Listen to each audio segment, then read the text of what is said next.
तक आपका काम आसान हो जाए। 2-2 दिन का टारगेट लेके चलें टेस्ट से, अगर आपके सब्जेक्ट्स की बात करें तो।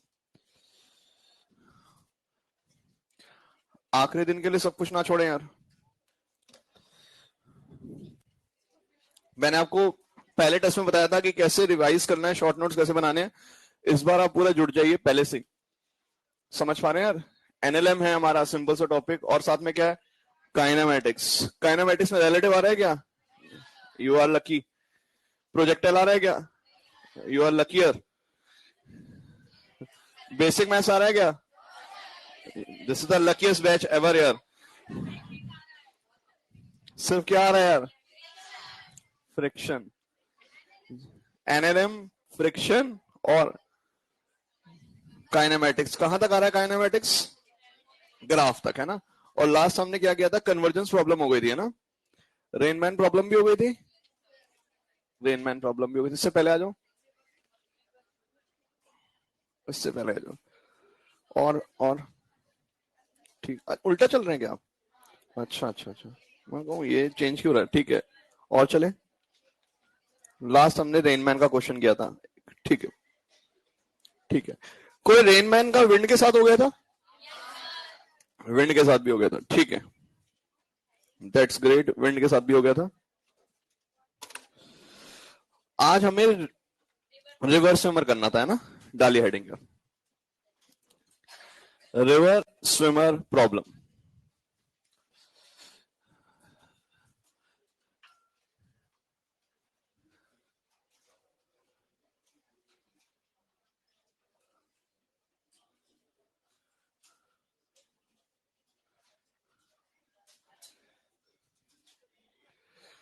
तीन पॉइंट्स लिख लेंगे पहले।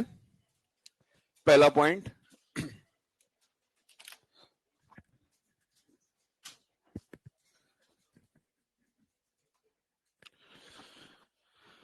पहला पॉइंट लिखेंगे, let the speed of river.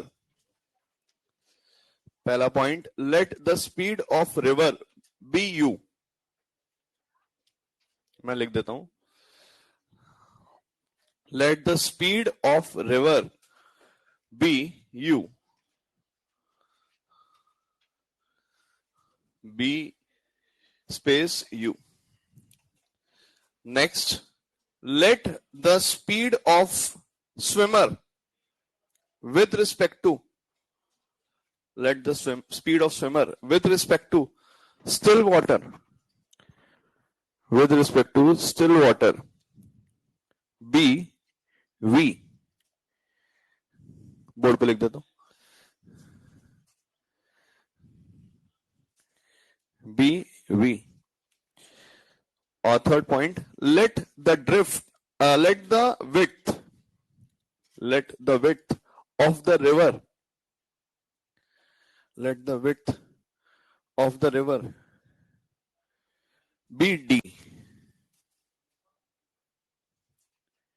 B D.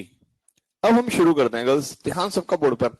अभी तक स्विमर क्या करता था, वो नदी की लेंथ के लॉन्ग जाता था। यदि पानी शांत है, ध्यान इधर, स्टिल वाटर, नजर बोर्ड पर, वी गति से गया तो उसको डी डिस्टेंस जाने में कितना टाइम लगता था, डी बाय वी। यदि नदी साथ बह रही है यू से, D by V plus you.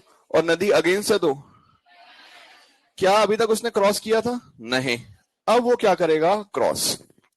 सो हम बोलेंगे जनरल केस ऑफ क्रॉसिंग। ध्यान इधर, ये नदी बह रही है इधर यू से इस दिशा में, और आदमी मान लेते हैं इस दिशा में वी से स्विम करता है थीटा एंगल पर। तो मुझे सोच के बताइएगा कौन सा कंपोनेंट है इसका जो नदी को पार करवा रहा है, क्या वी या वी साइन थीटा? बहुत बढ़िया। सो बताइए कितना समय लगेगा इसको क्रॉस करने में, डी बाय वी साइन। क्या कोई दिक्कत यहां तक? अब जैसे ये यहां रुका, इसका एक कंपोनेंट इस दिशा में भी आ गया, कौन सा, वी कॉस थीटा। क्या वो क्रॉस करवा रहा है या नदी के पैरेलल चलवा रहा है? क्या यू भी इसी दिशा में है? सो क्या ये डायरेक्टली पहुंचेगा या कुछ शिफ्ट हो जाएगा? इस शिफ्ट को हम बोलते हैं ड्रिफ्ट। मतलब अपनी स्टार्टिंग पॉइंट से क्या हो गया? ड्रिफ्ट हो गया। सो ड्रिफ्ट किस दिशा में हो रहा है? एक्स दिशा में हो रहा है। तो इसको मैं लिख रहा हूं X. I am calling drift as what? X. इस दिशा में कौन लेके जा रहा है? वी कॉस थीटा यू या U plus V cos theta? क्या दोनों ही लेके जा रहे हैं? अगर नहीं भी तैरेगा तो यू ले जाएगा, और ये तो वी कॉस थीटा इधर है भी, तो ये आ गया इनटू टाइम, क्या आ गया? टी, और टी ऊपर से आ जाएगा and we will get the drift. ये जनरल केस है, कहीं भी किसी भी थीटा पे स्विम करे तो हमारा ये टाइम आएगा और ये क्या आएगा? ड्रिफ्ट। अब जो हमारे पोर्शन में शुरू होता है उसमें कुछ स्पेशल केस है।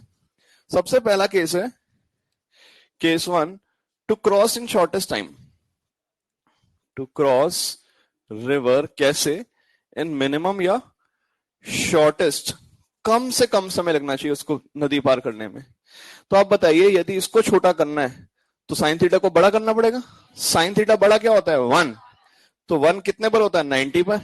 मतलब उसको जो तैरना है वो नदी के परपेंडिकुलर तैरना शुरू करना पड़ेगा। क्या सारे सहमत हैं? So he should swim how? He should swim perpendicular to the river flow, या फिर शोर, ये भी कह सकते हैं। शोर मतलब किनारा, या फिर बैंक। बैंक का मतलब भी क्या होता है? किनारा। नदी का बैंक मतलब किनारा। तो जैसे एक किनारा ये हो गया और एक किनारा ये हो गया। तो अब मुझे देख के बताइएगा इसको टाइम कितना लगेगा? डी, इस दिशा में डी है और इसी दिशा में कौन है? वी। तो क्या उत्तर आएगा? D by V. क्या ये नॉर्मल टाइम है? सबसे छोटा टाइम है? सबसे छोटा टाइम। और कुछ भी थीटा कर दो, थीटा यहां से लेके यहां तक कुछ भी कर दो, सबसे छोटा टाइम क्या है? D by V. क्या इसमें डायरेक्टली यहां पहुंच पाएगा? क्यों? क्योंकि नदी बह रही है। अगर नदी नहीं बहती तो डायरेक्टली ऑपोजिट पहुंचता। अब नदी यू से जा रही है तो इसको क्या करेगी? ड्रिफ्ट। तो बताइए ड्रिफ्ट इसकी क्या होगी? ड्रिफ्ट किसकी तरफ होता है? एक्स। जाना नहीं चाहता आदमी बट ड्रिफ्ट हो रहा है किसकी तरफ? एक्स की तरफ। सो एक्स इस दिशा में क्या है? यू। इनटू टाइम कितना लगा? टी। सो एक्स की वैल्यू हम लिख सकते हैं किसके बराबर? U T. And what is T? D by V into U. ये आ गई हमारे पास क्या? ड्रिफ्ट। बड़ा सिंपल फंडा। अब आप मुझे सोच के बताइएगा क्या हो रहा है इस सवाल में। पहले यहां तक नोट कर लीजिए, फिर मैं बोल देता हूं कुछ। मैंने जो पहला केस किया, कोई स्पेशल केस है? जनरल केस है? जनरल। जहां इच्छा है वहां थीटा रख लिया। नदी के जो परपेंडिकुलर होगा विड्थ के अलोंग, वही कंपोनेंट रिस्पॉन्सिबल है इसको क्रॉस करवाने के लिए।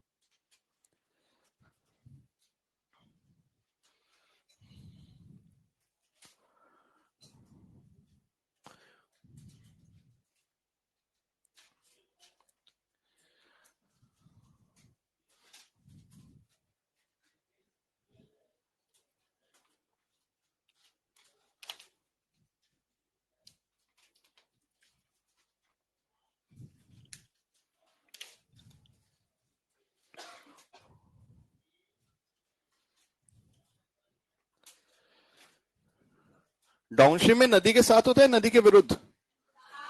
अपस्ट्रीम में मतलब अपस्ट्रीम में 180 डिग्री, डाउनस्ट्रीम में 0 डिग्री, और शॉर्टेस्ट टाइम में क्रॉस करने के लिए 90 डिग्री परपेंडिकुलर।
डन।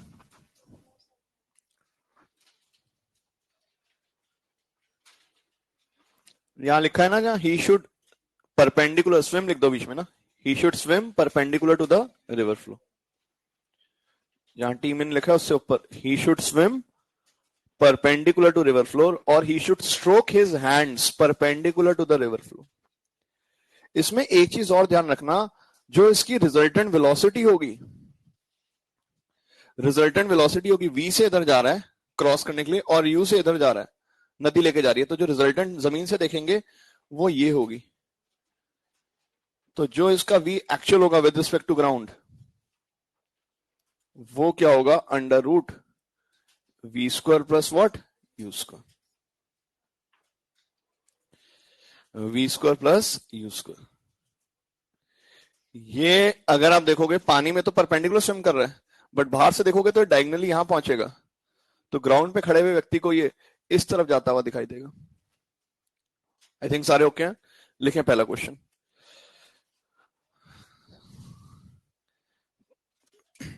पहला सवाल लिखें, the speed of the river, the speed of the river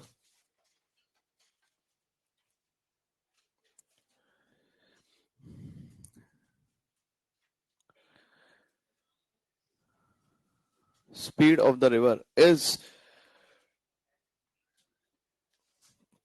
2 meter per second, and its width is, and its width is 60 meters, and its width is 60 meters. Speed of swimmer with respect to still water, speed of swimmer with respect to still water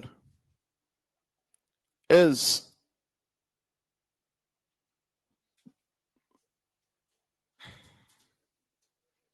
speed of swimmer with respect to still water is 5 meter per second. If he wishes to cross the river, if he wishes to cross the river in shortest time,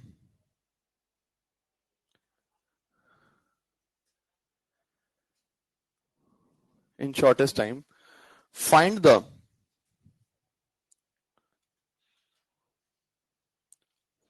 first part, value of minimum time, second part drift, third part, first part value of minimum time, second drift, third part actual speed with respect to ground.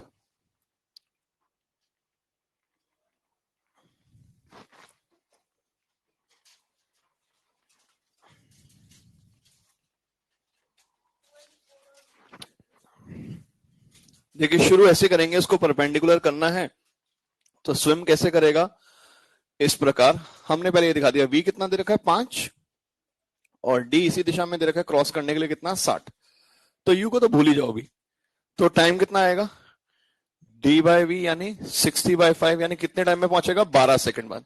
क्या 12 second में directly opposite पहुंचेगा, या river इसको drag कर देगी, कितना drift होगा या x की तरफ, सो x की तरफ लिखेंगे, कौन लेके जा रहा है, u, जितने समय तैर रहा है उतनी देर के लिए, u इंटू टी। u कितना था, 2 दे रखा है, और कितने टाइम के लिए तैर रहा है, 12, तो 24 मीटर ये ड्रिफ्ट हो जाएगा अपनी x दिशा के लॉन्ग। क्या ठीक है, ये आ गई ड्रिफ्ट। अब थर्ड पार्ट क्या है इसका, एक्चुअल। क्या एक्चुअल ये v से जाता हुआ दिखेगा या v और u के रिजल्टेंट से, so what is v actual, under root V square plus U square. आइए वैल्यू भटक दें इसकी, 5 का स्क्वायर और 2 का स्क्वायर, यानी root 29 metre per second, approximately 5.48।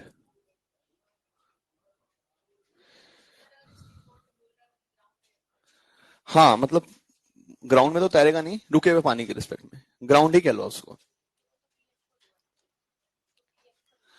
भाई देखो, जो वी स्विमर का देता है वो दे रहा है किसका, विद रिस्पेक्ट टू वाटर।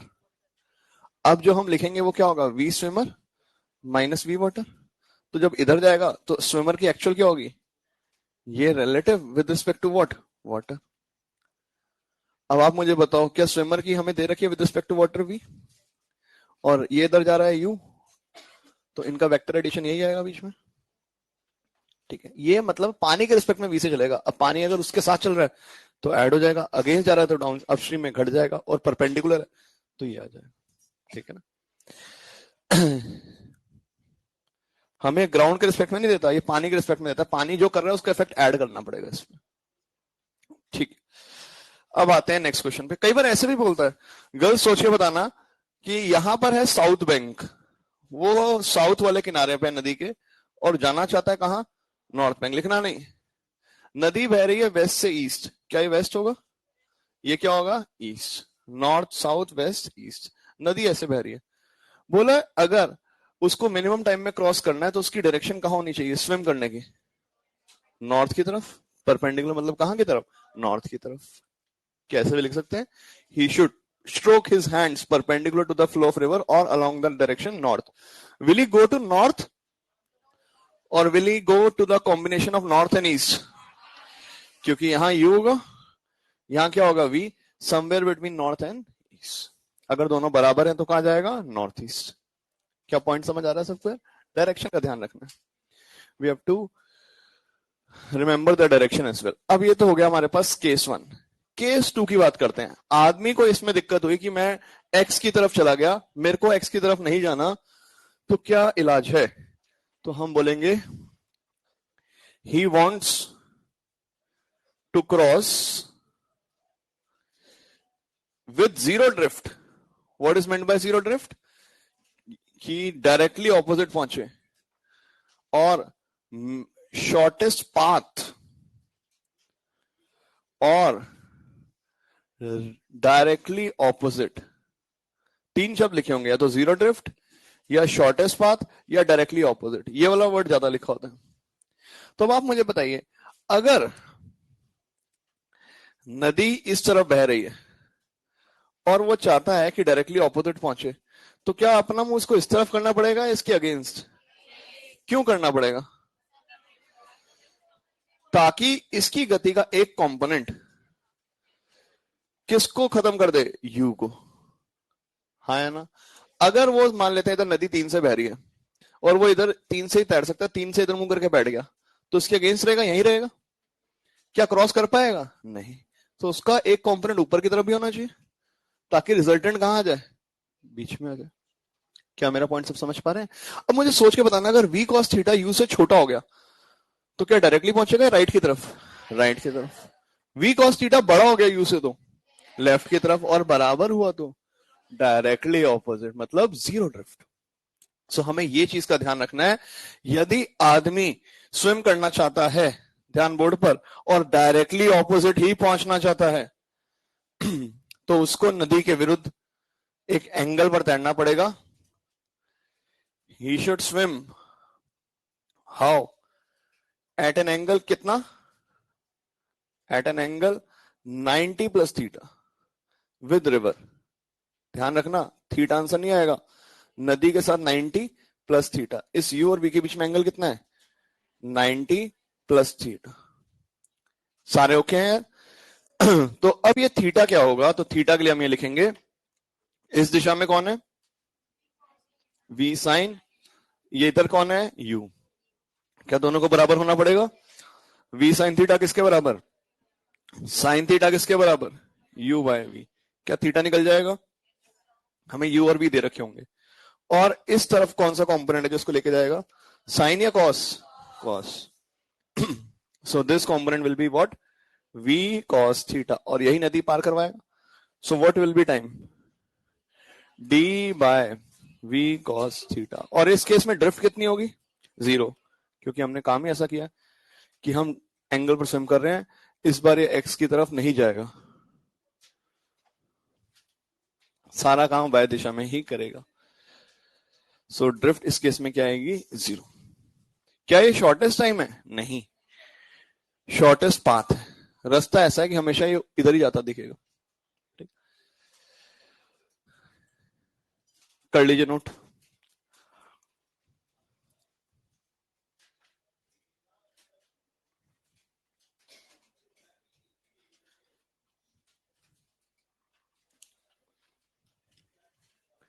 दो ही केस बनेंगे यार, मिनिमम टाइम और मिनिमम शॉर्टेस्ट पाथ।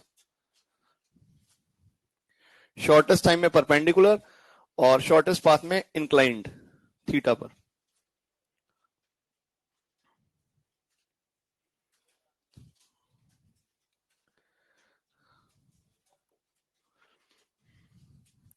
जल्दी से मॉडल दो। हाँ ले सकते हैं, बट आपको फिर ये एंगल लिखना पड़ेगा। अगर आपने थीटा यहां से ले लिया तो ये क्या बन जाएगा, वी कॉस थीटा, किसके बराबर, यू के, और ऊपर कौन जाएगा, वी साइन थीटा, तो डी बाय क्या आएगा, वी साइन थीटा। और जब इसके साथ एंगल लिखोगे यू के साथ, तो वो थीटा या 180 माइनस थीटा है, आंसर नहीं बदलेगा। क्योंकि अगर यहां से आपका 30 डिग्री आ रहा है तो ये 90 हुआ, तो यहां से आपका 60 आएगा, आंसर वही रहेगा।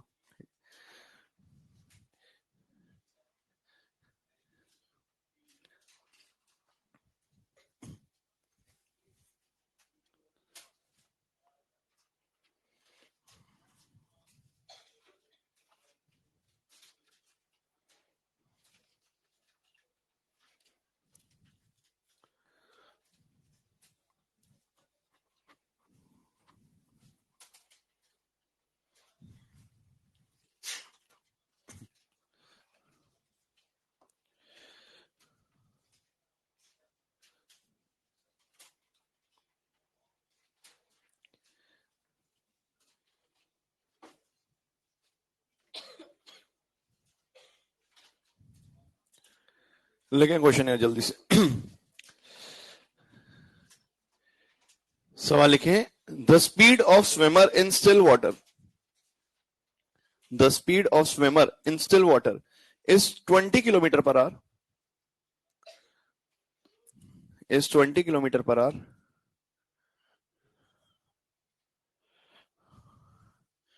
and river is flowing, and river is flowing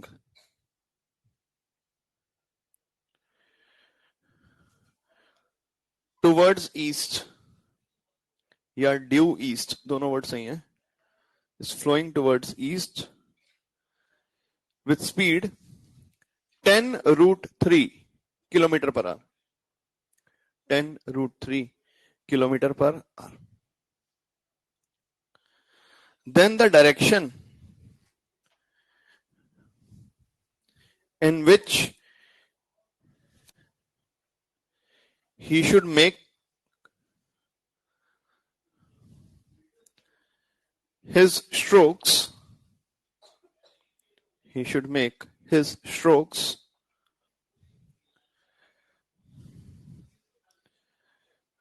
will be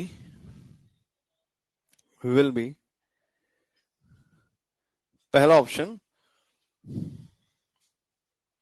option 30 degree west of north, दूसरा option 60 degree west of north,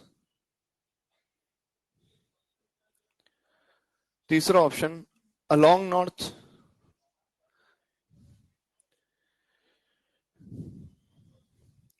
चौथा part n 30 degree W, n 30 degree W। एक से ज्यादा भी सही हो सकते हैं। एक ऑप्शन और लिख लो, एक ऑप्शन और लिख लो, fifth 120 degree with the river flow, और छठा option 150 degree with river flow. ये जैसे जैसे ऑप्शन बन सकते हैं मैंने सारे लिख दिए। लास्ट है 150 degree, 150 degree with river flow, 150 degree with river flow. आराम से चेक करते हैं। गर्ल्स, शॉर्टेस्ट टाइम है या शॉर्टेस्ट पाथ, शॉर्टेस्ट पाथ, तो क्या परपेंडिकुलर करेगा या एंगल पर, तो हमें ये बोला हुआ है, और एक लाइन और लिख लेना, initially he was at south bank. मैं वही तो कह रहा हूं, नहीं लिखवाया हुआ, लिखो initially he was at south bank, initially he was at south bank and wishes to cross in shortest path. Initially he was at South Bank and wishes to cross in shortest path. आइए पहले diagram देख ले। Diagram ये है north south east west. अभी किस किनारे पर है वो? साउथ। जाना कहां चाहता है? नॉर्थ। ऑब्वियसली बात है, साउथ बैंक पे तो नॉर्थ पे जाएगा क्रॉस करने के लिए। और नदी बह रही है कहां? ईस्ट की तरफ। नदी है इस तरफ, ईस्ट की तरफ, यूं। वेस्ट होता तो इस तरफ दिखाते हैं। अब उसको कैसे क्रॉस करना है? मिनिमम टाइम में या शॉर्टेस्ट पाथ में? तो शॉर्टेस्ट पाथ में वो इस प्रकार स्विम करेगा, v और ये थीटा। तो बताइए क्या लिखेंगे इस तरफ? v साइन थीटा किसके बराबर होना चाहिए? u के। तो हमने लिखा v sine theta must be equal to u, यानी साइन थीटा कितना आ गया? u by v। आराम से देखें, u कितना है? 10√3 और ये कितना है? 20। साइन थीटा कितना आ गया? √3/2। कितने थीटा भी होता है? 60 डिग्री। किस पर आ गया? 60 डिग्री पर। अब देखते हैं, यहां से इसको स्विम करना पड़ेगा 60 डिग्री पर। तो पहले मुझे बताइए नॉर्थ वेस्ट साउथ में क्या लिखेंगे? क्या नॉर्थ से 60 डिग्री टर्न हुए? सो क्या लिखेंगे? 60 डिग्री वेस्ट ऑफ नॉर्थ। एक तो ये सही होगा। कौन सा ऑप्शन दिया है? सेकंड। तो सेकंड ऑप्शन सही हो गया, 60 डिग्री वेस्ट ऑफ नॉर्थ। क्या नॉर्थ की तरफ स्विम करेगा? नहीं, वो तो मिनिमम टाइम के लिए करता। और ये आ गया 60 डिग्री। अब अगला बोला रिवर के साथ कितना एंगल बना रहा है। सो अगर ये रिवर है, ये v है और ये एंगल 60 है, ये कितना है? 90। सो टोटल एंगल कितना आ गया? 150। कोई है ऑप्शन? सिक्स्थ ऑप्शन क्या आ गया? 150 degree with the river flow. River से 150 डिग्री पर तैरना पड़ेगा। एक ऑप्शन ऐसा भी लिख सकते हैं, एन 60 डिग्री वेस्ट। कोई है ऐसा ऑप्शन? नहीं। एन 60 डिग्री वेस्ट लिखा हुआ है कहीं? नहीं। सो सिर्फ ये दो आंसर आएंगे, सेकंड और सिक्स्थ। सबको पढ़ना आ गया? एक सवाल आया हुआ था, उसमें नॉर्थ के साथ एंगल दिया हुआ था हमें 2019 में। किसी भी तरह से पूछ सकता है। एक बार पढ़ के बताना क्या हो रहा है। 2019 का सवाल पढ़ रहा हूं। Speed of swimmer in still water is 20। मतलब किसकी वैल्यू दे रखी है? v। Speed of river is 10 metre per second, u, and is flowing due east. मतलब ड्यू ईस्ट मतलब इस तरफ नदी बह रही है। If he is standing on the south bank and wishes to cross the river along the shortest path, then the angle at which he should make his strokes with respect to north, with respect to north, ये u कितना दे दिया? 10। क्या इसको angle पर जाना पड़ेगा? तो बताइए थीटा ये कितना है? 20। 30 डिग्री आ जाएगा नॉर्थ के साथ। सो ऑप्शन दिया हुआ है, then the angle with respect to north is पहला 30 डिग्री वेस्ट, अगला 0 डिग्री, अगला 60 डिग्री वेस्ट, अगला 45 degree west. 30 degree, 30 degree waste किसके रिस्पेक्ट में? नॉर्थ के रिस्पेक्ट। ये नॉर्थ से कितना घूमेगा? 30 डिग्री। क्या सबको सवाल समझ आ रहा है? इंग्लिश पढ़नी बहुत जरूरी है, क्वेश्चन डुएबल होगा, इंग्लिश में नहीं मार खानी। प्रीति वाला सवाल हो गया था ना कल? ठीक।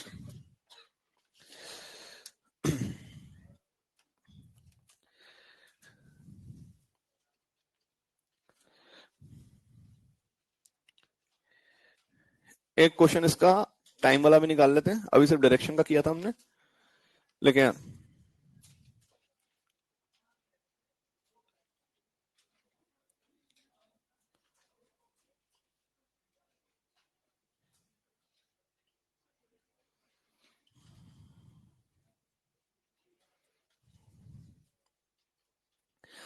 River flows from east to west. River flows from east to west with a speed of 1 8 metre per minute, 8 metre per minute.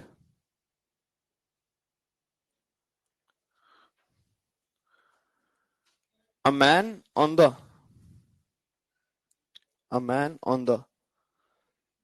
south bank, a man on the south bank wishes to cross the river, wishes to cross the river in shortest path possible,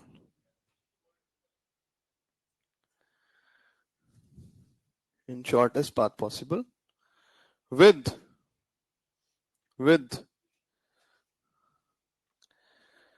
speed, पहली speed क्या दी थी मैंने 8, with speed 16 metre per minute, 16 metre per minute relative to still water.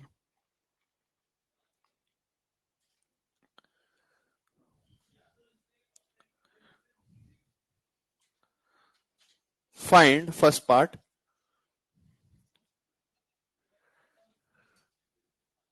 direction along which he should stroke his hands, direction along which he should stroke his hands.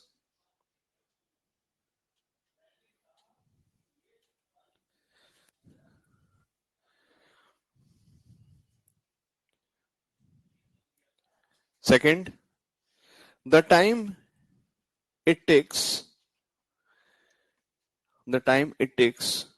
to cross the river,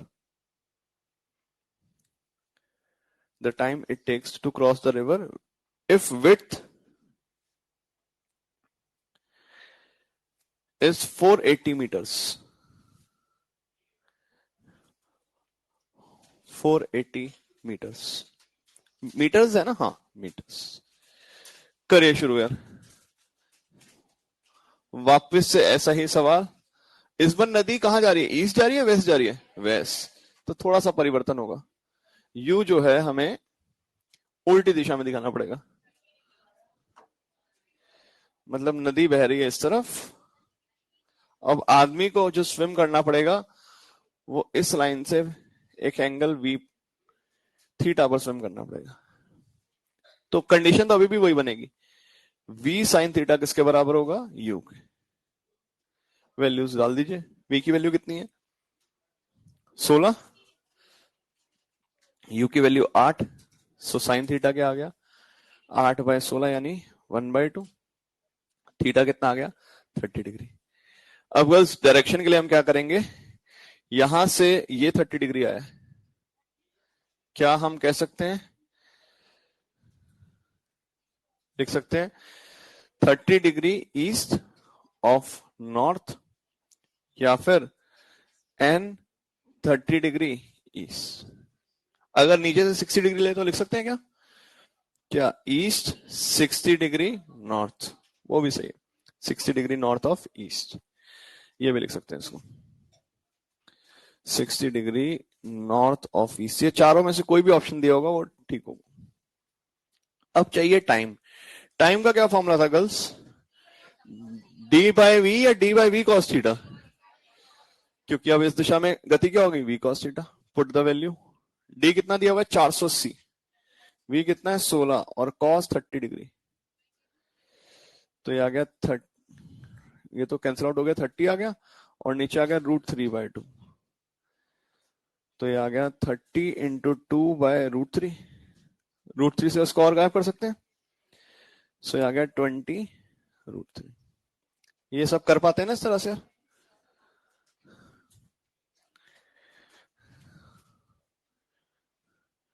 3/√3 is √3 into 10, this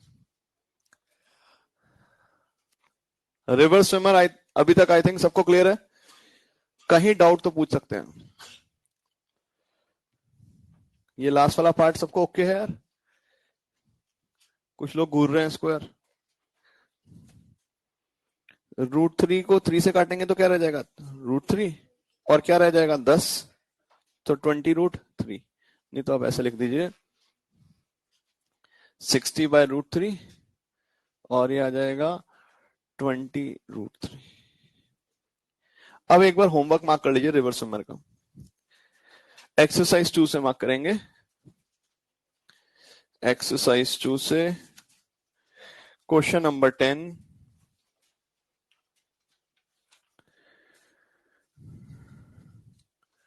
question number 10 exercise 1 पर आ जाएं।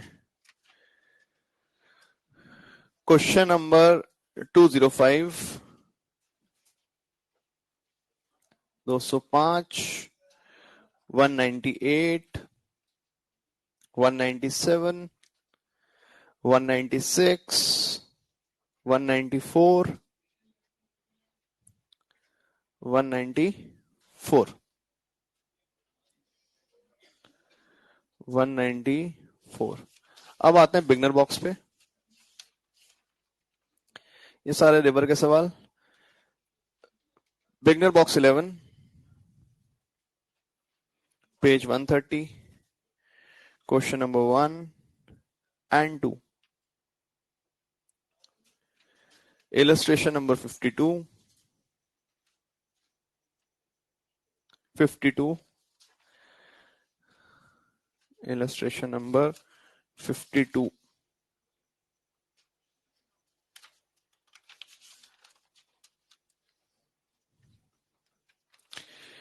ये हमारे पास जितने सवाल हैं इसके वो पूरे हो गए।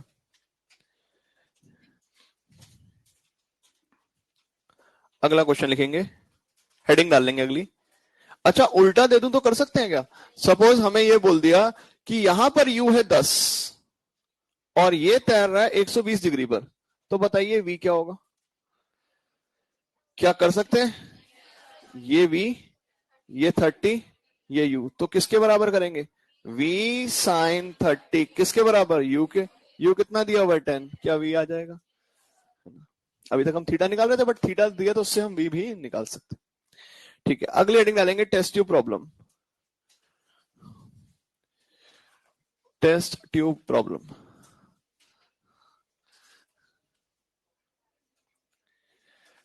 टेस्ट ट्यूब प्रॉब्लम लिखें question. A man is holding a test tube.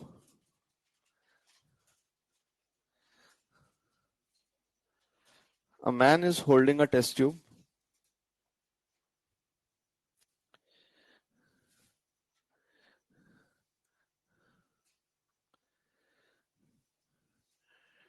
In the rain. In the rain. Which is falling vertically. Which is falling vertically. With speed. Which is falling vertically. With speed. v1.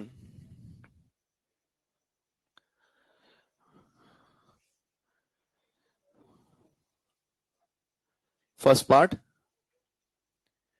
At what angle? At what angle he should hold the test tube? Hold the test tube so that raindrops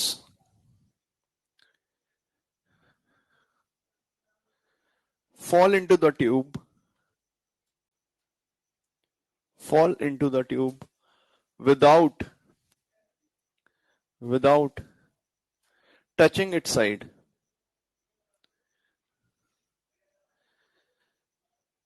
Without touching the side. Second part.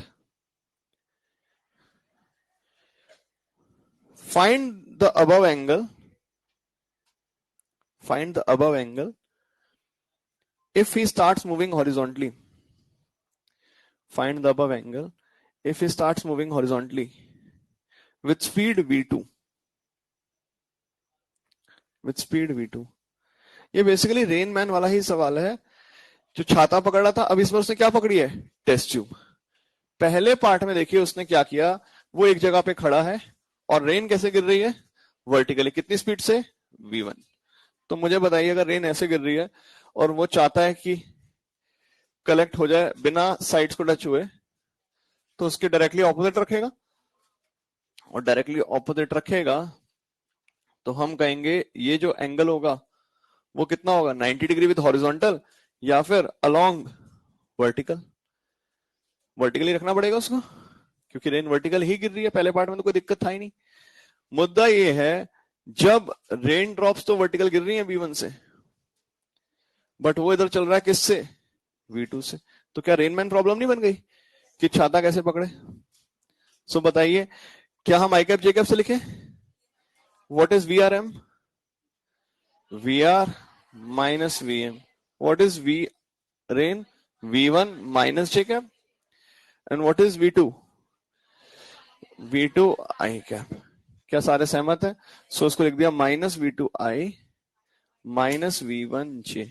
तो इसको plot कैसे करें, इस तरफ आएगा हमारे पास क्या, V2, इस तरफ आएगा हमारे पास क्या, माइनस I मतलब इधर V2, और नीचे की तरफ क्या है V1, तो उसको इस तरफ होल्ड करनी पड़ेगी। वर्टिकल से कितना थीटा होगा बताइए, what will be tan theta, V2 by V1, यानी थीटा आ गया tan inverse V2 by V1 with vertical, with vertical. Horizontal पूछता तो उल्टा कर देते, विद वर्टिकल। हॉरिजॉन्टल होता तो क्या लिखते, V1 बाय V2। है ये क्या, रेनमैन प्रॉब्लम है, बट मुझे पता आप अंग्रेजी में घबराते हो इसलिए मैंने लिखवा दिया। छाते वाला सवाल किया था ना कल हमने, वही क्वेश्चन है।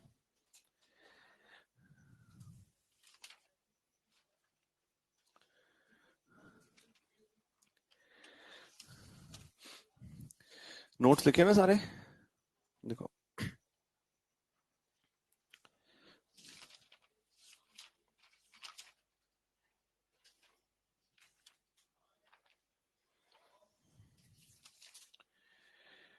ठीक है।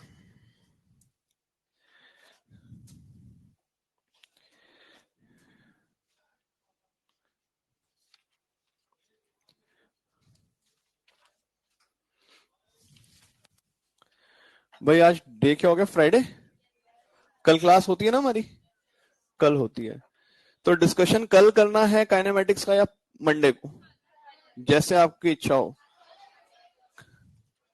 कल कर दे। कहां तक, स्टार्टिंग से पूरा, ठीक है, कल पूरा डिस्कशन कर देंगे, कल डिस्कशन कर देंगे।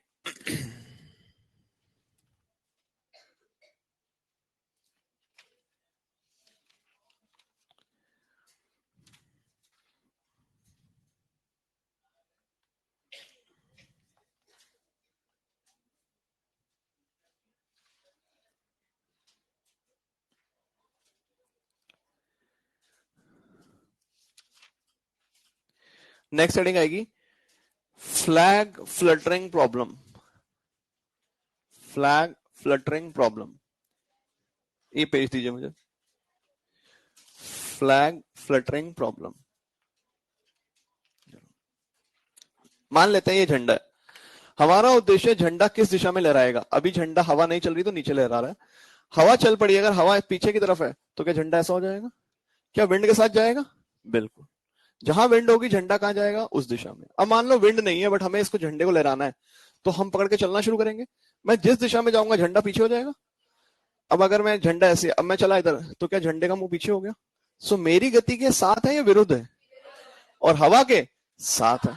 अब मान लो हवा इस तरफ बह रही है तो क्या झंडा ऐसे होगा, इस तरफ ऐसे होगा झंडा, और मैं इधर जा रहा हूं तो क्या झंडा एंगल पर होगा, इधर हवा और मैं इधर जा रहा हूं तो मेरे ऑपोजिट जाएगा।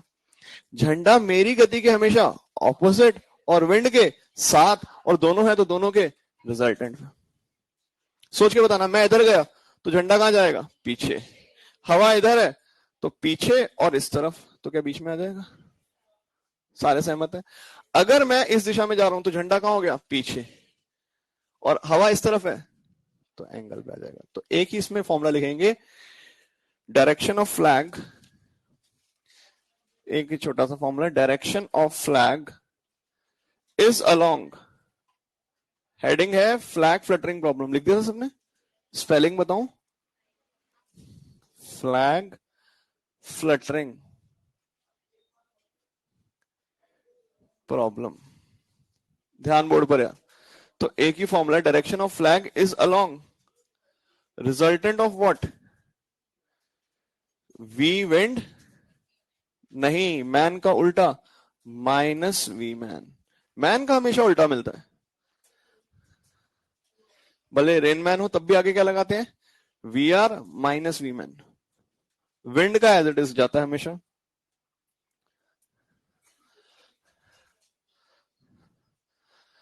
आदमी एक ऐसा जीव है वो जो कुछ भी करे उसका हमेशा ऑपोजिट ही लिया जाता है।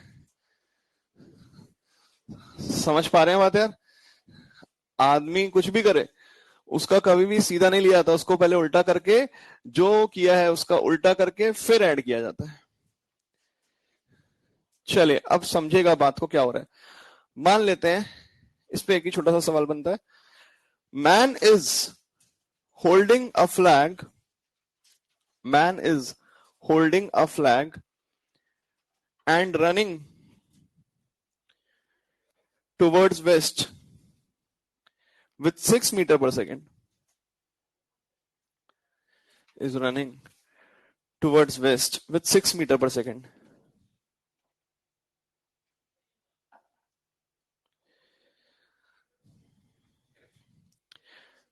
Wind is blowing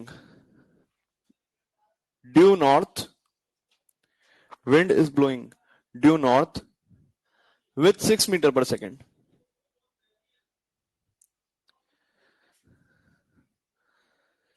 Then flag will flutter along.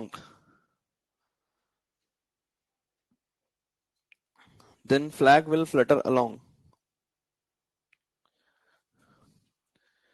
Wind is blowing due north with 6 meter per second. Due north with 6 meter per second. Then flag will flutter along. पहला ऑप्शन नॉर्थ वेस्ट, अगला north east, अगला south east, अगला south west. 4 option. बिल्कुल simple है। आदमी किस दिशा में जा रहा है? आदमी कहां जा रहा है? पढ़ के बताइए यार। वेस्ट। वेस्ट मतलब वी, वेस्ट इस तरफ हो गया, हाँ है ना? कितनी गति से? 6। और हवा कैसे बह रही है? नॉर्थ। हवा ऐसे बह रही है, कितने से? 6। तो मैंने बताया था जो फ्लैग के लिए, फ्लैग के लिए विंड की तो गति एज इट इज देंगे, विंड तो एज इट इज 6 से। और आदमी इस दिशा में है, क्या इधर ही मिलेगा या उल्टा करके? उल्टा कर।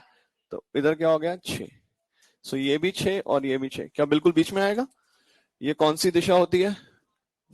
चाहे लिख लें tan theta is equal to 6/6 यानी 1, थीटा कितना? 45। 45 किसके बीच में? नॉर्थ और ईस्ट के बीच में। सो आंसर क्या आएगा? नॉर्थ ईस्ट, या 45 डिग्री नॉर्थ ऑफ ईस्ट, या फिर नॉर्थ ईस्ट। क्या सबको सवाल समझ आ गया?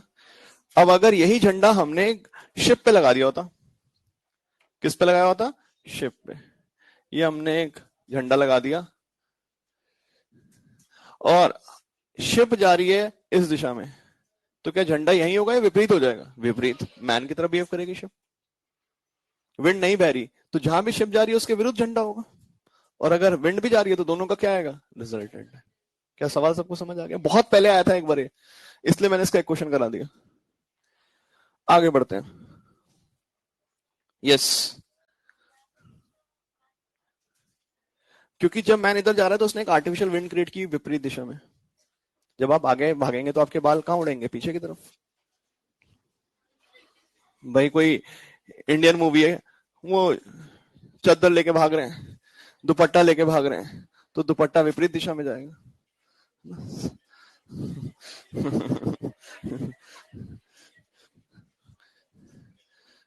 क्या ओके है बात यहां तक? तो आदमी जिस दिशा में जाएगा एक आर्टिफिशियल विंड विपरीत दिशा में क्रिएट होगी। आप साइकिल चलाते हैं तो आपको हवा पीछे की तरफ महसूस होती है। चलिए नेक्स्ट हेडिंग आएगी। नेक्स्ट हेडिंग आएगी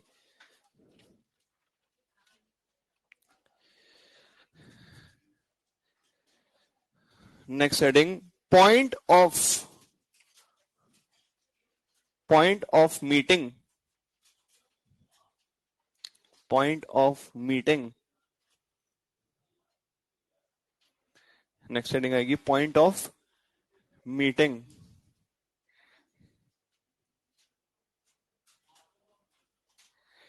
यूजिंग relative motion,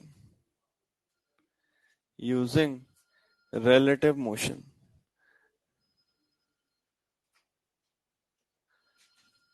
लिखें, क्वेश्चन लिखें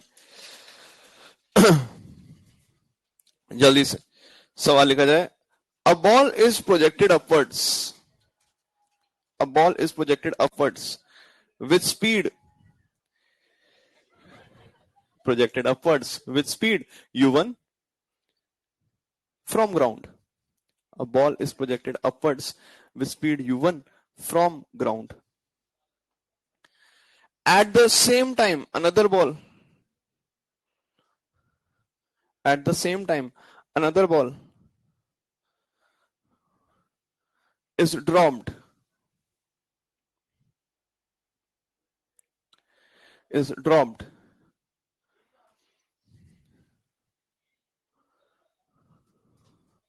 from height h directly above it.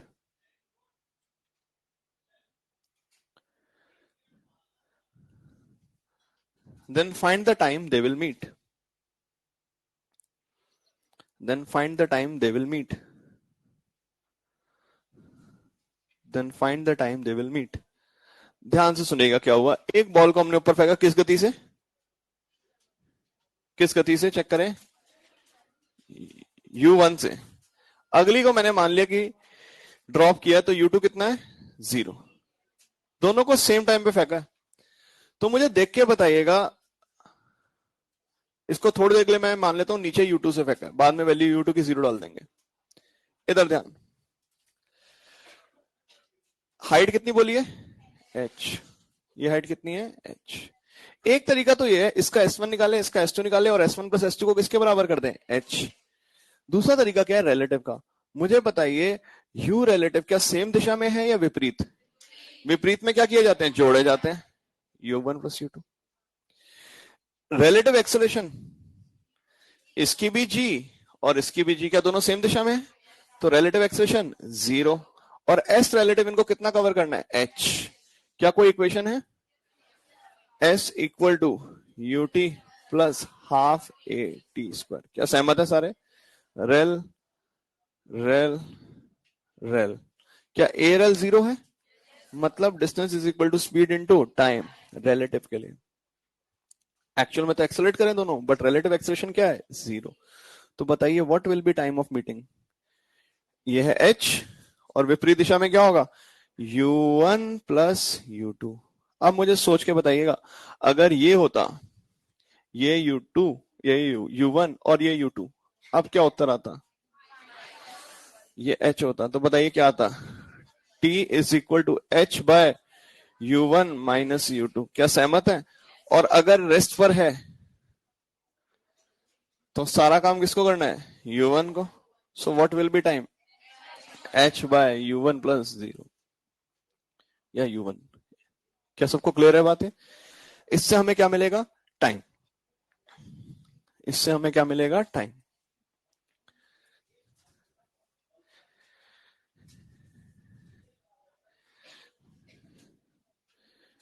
हमने यहाँ डायरेक्ट लगाया है, रिलेटिव मोशन लगाया है, रिलेटिव, रिलेटिव में ए रेल क्या हो जाएगा, 0, क्योंकि दोनों किससे गिर रहे हैं, जी से। जब दोनों के एक्सप्रेशन सेम हो तो रिलेटिव एक्सप्रेशन क्या हो गई, 0। इसका मतलब यह है, यदि किसी के पहले टेस्ट में 600 है और दूसरे के 620 है, इनके बीच का डिफरेंस कितना है, 20। एक्सेलरेशन दोनों की 5, मतलब हर टेस्ट में दोनों के 5-5 नंबर बढ़ रहे हैं। क्या इससे इनका गैप चेंज होगा, नहीं। तो क्या मेरे को वो एक्सेलरेशन लेने की जरूरत है, नहीं। अगली बार क्या होंगे, 610 और 630। तो जब हम रिलेटिव काम करते हैं, दोनों का सेम है एक्सेलरेशन, तो उसका इफेक्ट नहीं आएगा, उसका इफेक्ट नहीं आएगा।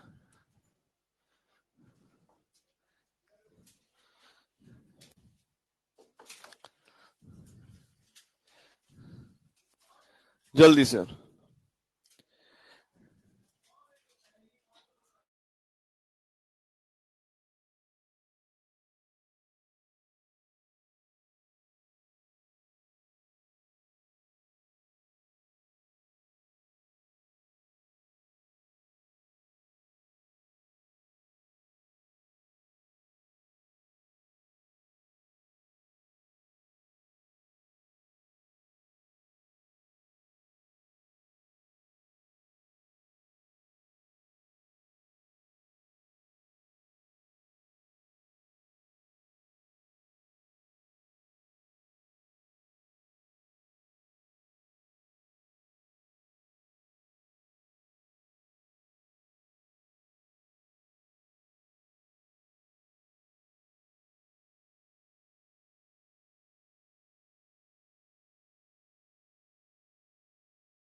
फटाफट से। A ball is dropped. A ball is dropped from a height. A ball is dropped from a height 80 meters. A ball is dropped from a height 80 meters. And at the same time, another ball is projected vertically upwards. Another ball is projected vertically upwards with 40 meter per second.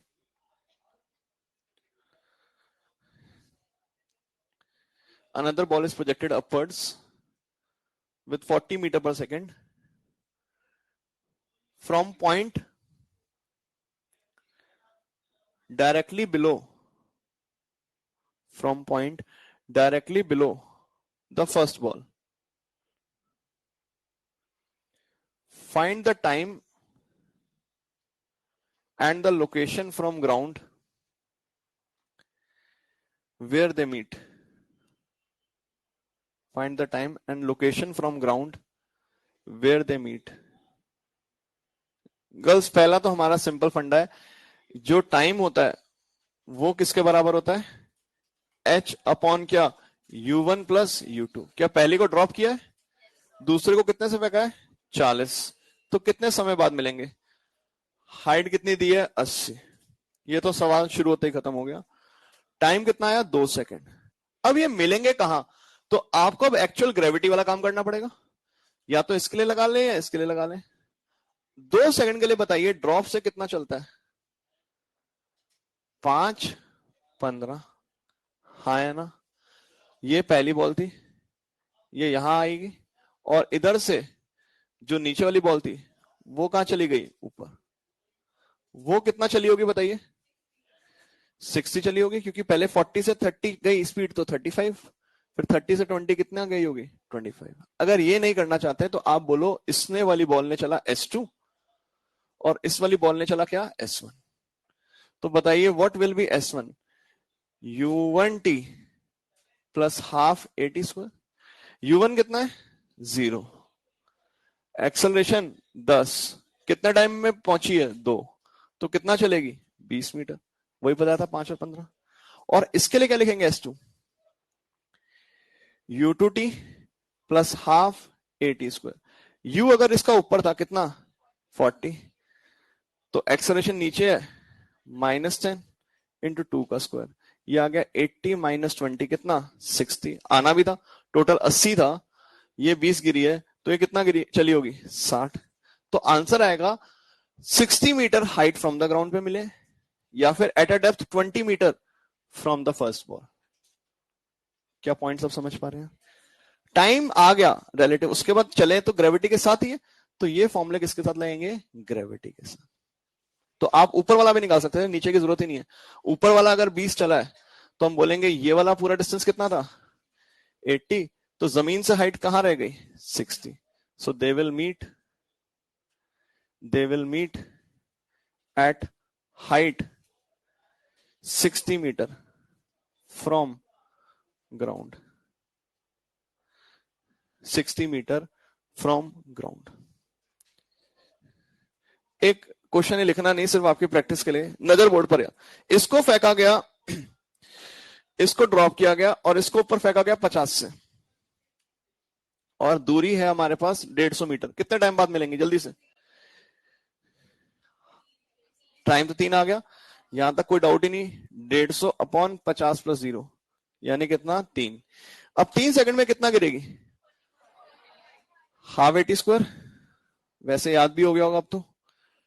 10 3 square कितना आ गया? 45। 5 15 25, 45 ही होता है। 5 15 25 45। तो 45 यहां से गिरी है, तो हाइट जमीन से क्या रह गई होगी? 150 माइनस 45 कितना? 105। अगली क्लास में हम ये करेंगे, एक बॉल को T0 पे छोड़ा, अगली बॉल को कुछ देर बाद छोड़ा, ठीक है? फिर हम वो करेंगे। आज की कार्रवाई यहीं तक समाप्त। होमवर्क मार्क करा दिया था आपको? ठीक है।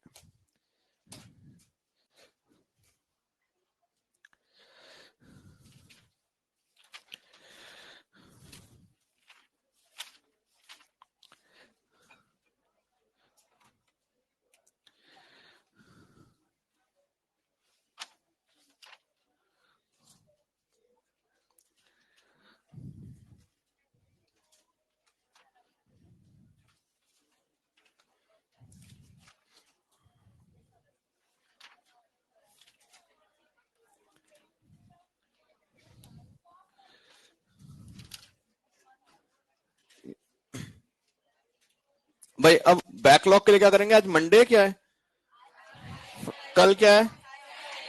तो सैटरडे के लिए आप बैकलॉग में क्या काम करिए, जो टेस्ट का क्वेश्चन आ रहा है तो एनएलएम उठा लीजिए, या रिवाइज कैसे करिए, जैसे डिस्टेंस एंड डिस्प्लेसमेंट है, इसका क्या है, डिस्टेंस एंड डिस्प्लेसमेंट, सिर्फ उतना ही आर्टिकल पढ़ें और उतना ही क्वेश्चन करें, और करें ऐसे, इधर ध्यान, कि जैसे डिस्टेंस डिस्प्लेसमेंट पढ़ा था यहां से यहां वाला सर्कल वाला, फिर डिस्टेंस डिस्प्लेसमेंट ऐसे भी करो कि इक्वेशन दे दी एक्सटी ग्राफ का, ये दिखा दिया, यहां से पहले यहां गया, तो यहां के लिए डिस्प्लेसमेंट का क्या फॉर्मूला था, x2 माइनस x1, 40 से शुरू हुआ और 60 पर पहुंचा, तो कितना आ गया 20।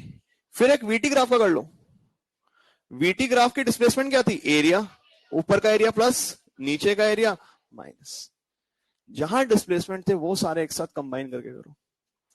एक क्लास में और मैं आपको बताऊंगा यार कि कैसे हम इसको रिलेट करेंगे, 10 या 15 मिनट में, ठीक है, अगले वीक में करेंगे उसके लिए।